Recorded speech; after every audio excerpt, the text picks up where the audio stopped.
What's going on, guys? Welcome back to the channel. I'm pretty excited today because we got a vehicle back in for some more work. Also, before I continue, I want to let you guys know I've been real sick the last week or so. So I'm going to try not to cough or clear my throat too much. But we've had a couple things going on. One thing is I did some lighting upgrades in the garage. You see we got a lot more light in here now. Those are all the same. But got some more lighting back on this side, so it made a world of difference.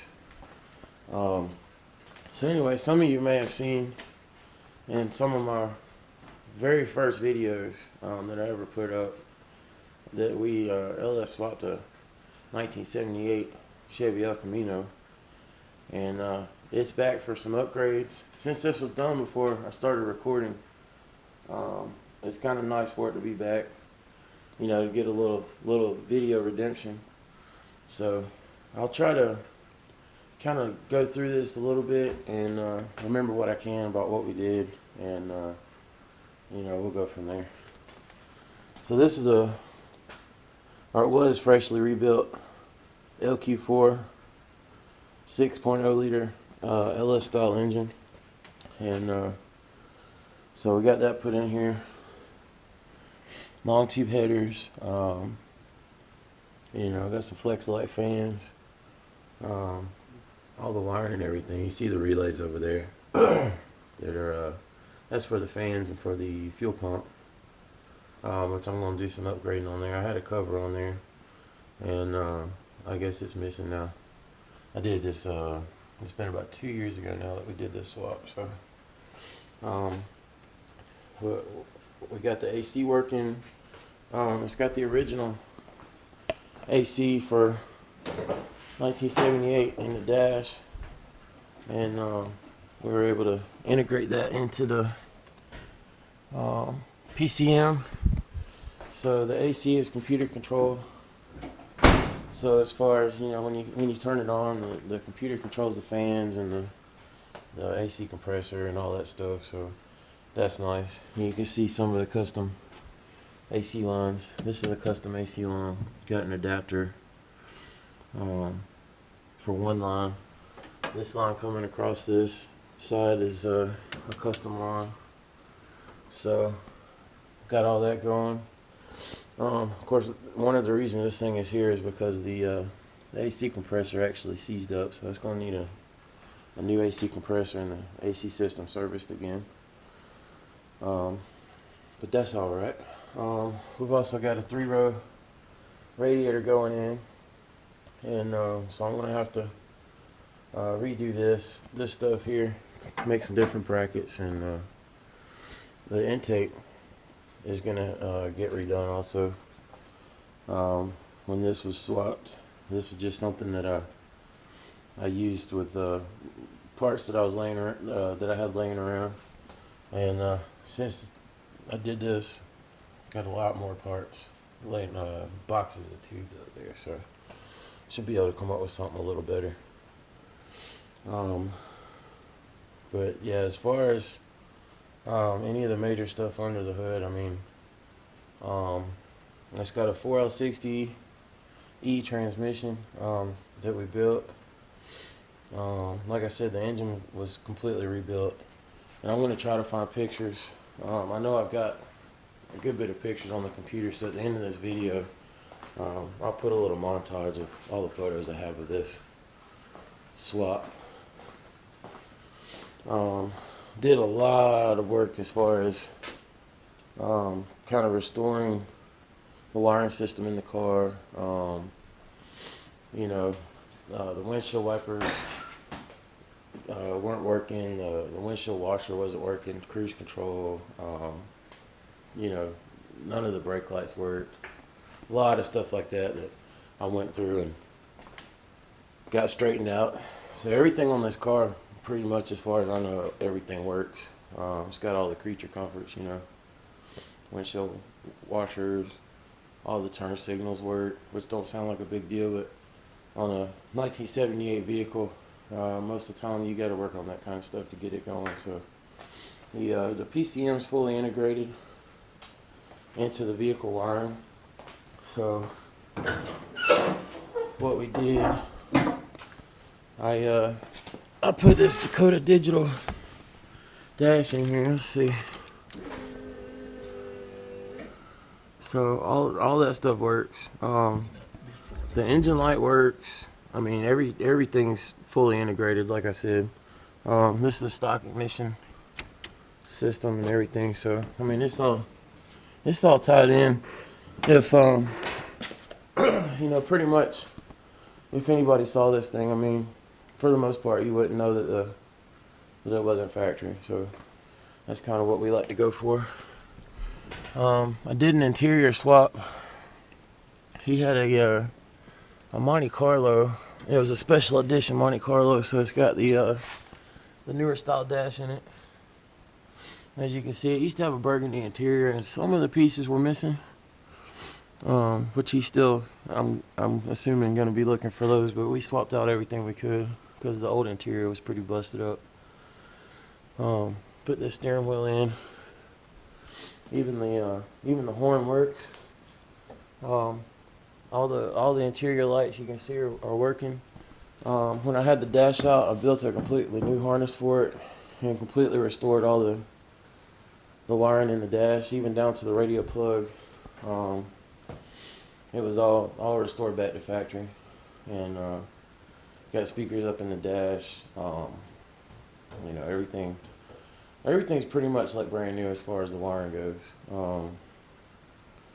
We had to do a fuel injection style pump, and that's another thing I'm going to be upgrading. We had a inline fuel pump in here because of budget reasons when we did the swap. So we're going to be doing an in-tank setup next. The problem with the inline fuel pumps is when it gets hot outside, or you know, you sit for a while, the fuel starts boiling in the actual pump, and it'll eventually stall out, and you have to cut it off and let it cool down for a little bit, and then it'll run fine. But that's just if you're sitting in traffic or something that does that. But and it's not very hot. Don't quote me on this. Gasoline boils at like 86 degrees, something like that. So it doesn't take a whole lot of heat.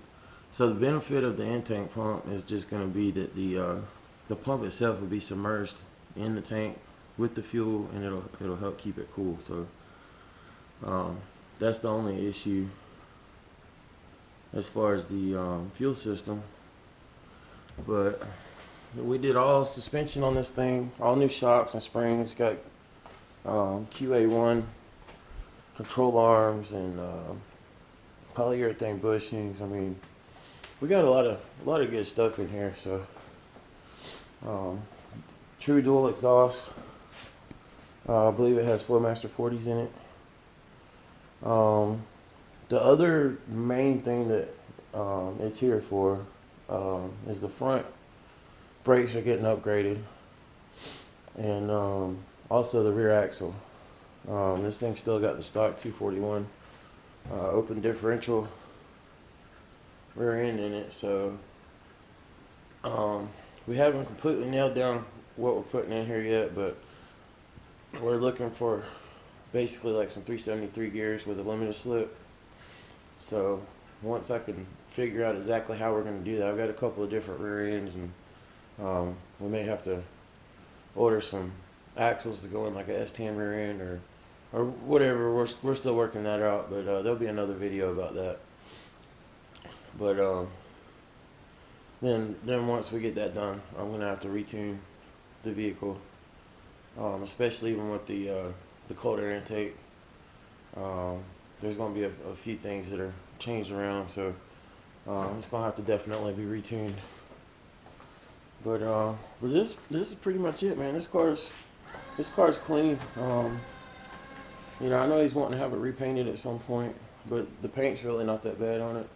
I mean, this is the original paint from 1978, so I mean, you can see, you know, it's got a few imperfections in it. You know, there's some places, you know, where it's peeling or whatever, but for the most part, I mean, considering the paint, how old it is, it actually looks really good. So it's a nice car.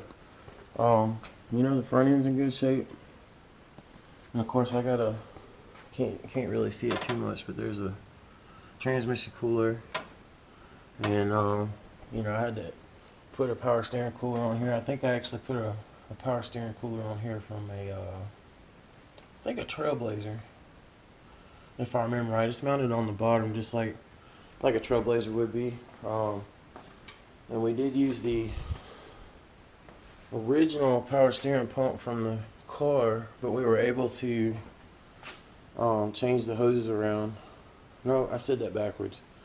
We used the truck pump, but we were able to use the fittings and stuff from the original pump, and we were actually surprised, but they screwed right into the back of the pump, and we used the original power steering lines from the vehicle, and everything bolted right up. So the only thing I had to do was get a smaller power steering pulley to clear the gearbox, the steering box down there, which that wasn't that big of a deal. I'm actually running the power steering pulley is off of a 5.3 Trailblazer. I believe it's a 5 1/4 pulley. And it's a little bit different than the SS Trailblazers, but that pulley worked out good. And I just happened to find that one because you know, I have a few Trailblazers. so that worked out pretty good.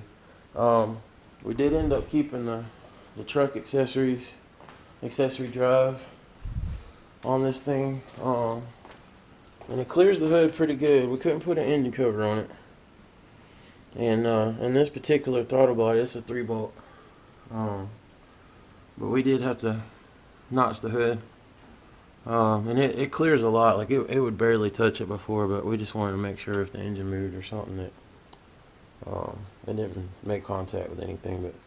But you can see there's no rub marks anywhere. Nothing's touching it. Cleared pretty good. It's a truck intake, truck accessory job. The alternator clears. This is a smaller, like a 1500 Silverado alternator. If you have a 140 amp alternator like the fully loaded models or the crew cabs, they don't clear the hood. But the smaller, I think it's 110 amp. If I recall correctly. Like I said, it's been a couple years, but you don't see this size alternator very often. Usually it's the 140s. So, but anyway, got all the heating and AC stuff working. The fan, you know, when we got it, the fan wouldn't even run. Or I think it would run, but it never turned off or anything. It just stayed on low speed. Anytime the key was on, the controls didn't do anything. So I ended up working on the wiring on that. There's another video where I had fixed the vacuum system, so everything works perfectly on the AC system. You know, if you switch the vents or floor, or any of that stuff, it all works perfectly. The air's nice and cold, and you know, when the AC compressor's good, you know, it works great. I mean, like I said, this is a vehicle that you can just hop in it and go. You know, it starts just like a modern vehicle. The AC works. You know, everything works great. Overdrive transmission. You know, got the lock up torque converter and everything in there. So I mean, it's just like driving any modern vehicle. So anyway, that's pretty much all I can think of right now. But I just wanted to make a quick video on this thing and kind of go over it a little bit, show you guys, you know, what went into it, wiring and everything. Oh, and I would mention too that it's got a electronic throttle in it. I don't like doing cable systems, so I ended up cutting the pedal and kind of changed the angle. Like I was able to mount it to the firewall And we put studs in the firewall and everything, and it bolts up. It looks factory, but all I had to do where the pedal came down wasn't really in a good spot, so I ended up cutting it up and changing the angles a little bit, welding it back together. But you know, you wouldn't be able to tell that. It's great, works good. You can see it right here. So like I said, all that stuff works good. Digital dash all works. And yeah, they even had a really nice system put in here in the back. And they did a really great job with this thing. It's got a ported box, a couple of pretty nasty 10s, 6x9s. I'm not sure what the wattage is on this amp, but considering the space they had to work with, which actually that doesn't really change what I'm about to say, but this stereo system sounds amazing. Whoever did the audio system, I can't remember who he told me did it, but it hits very hard and it sounds very clean. So they did a excellent job. They built the custom enclosure and did a great job. So I guess all that's left to do, I'm gonna open the garage up and listen to all this stupid rain out here, because it never stops raining anymore. Rain is destroying my life. Anyway, this thing's been sitting here for a day or two. Let's start it up. You can see how it sounds.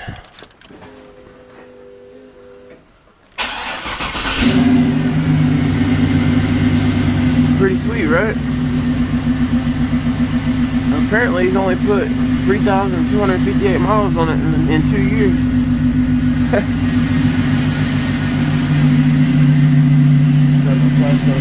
The door, when the door's open, it blocks the lights, but that's alright. As you can see, it sounds nice. It's not real loud, but it's got a nice rumble to it. You can definitely hear them long tube headers.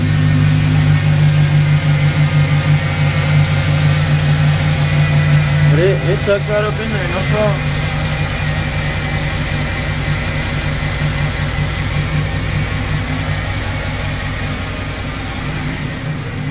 Go back around the other side.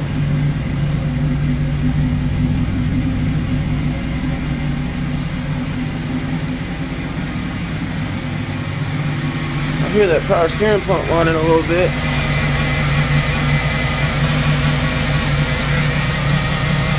As you can see how the long-tube headers come down. I think I had to clearance this side a little bit to clear the frame, but for the most part everything drops right in. You see the engine mounts, the adapter plates were, I'm wanting to say they were ICT billet plates. I wouldn't swear to that, but there'll probably be a picture or something at the end of the video of those, so y'all look out for that.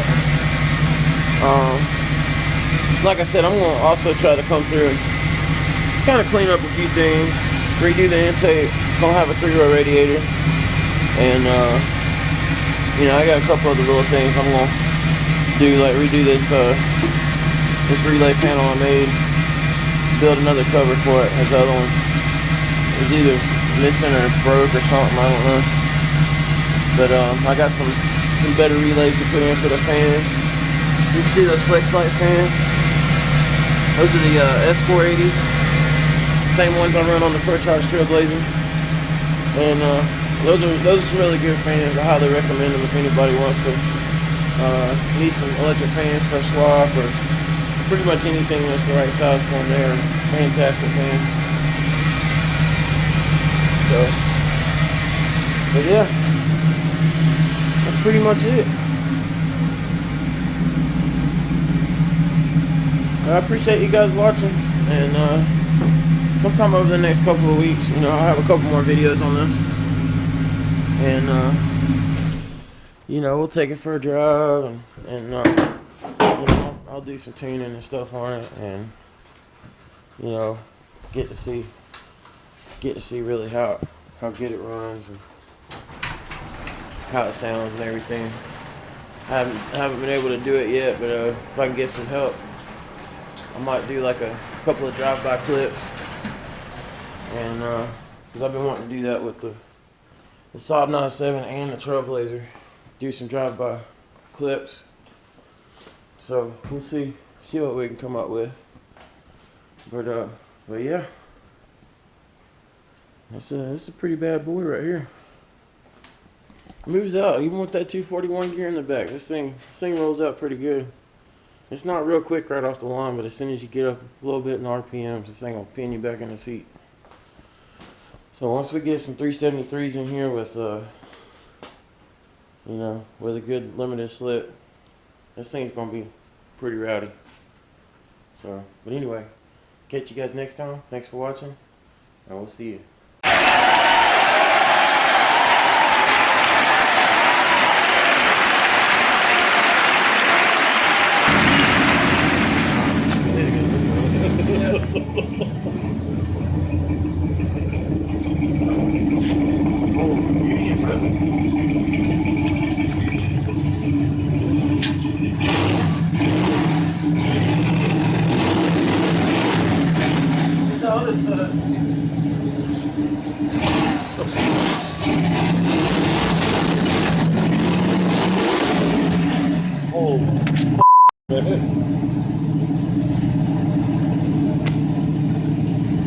That's not because it's cold outside. That's why we call it the mosquito killer.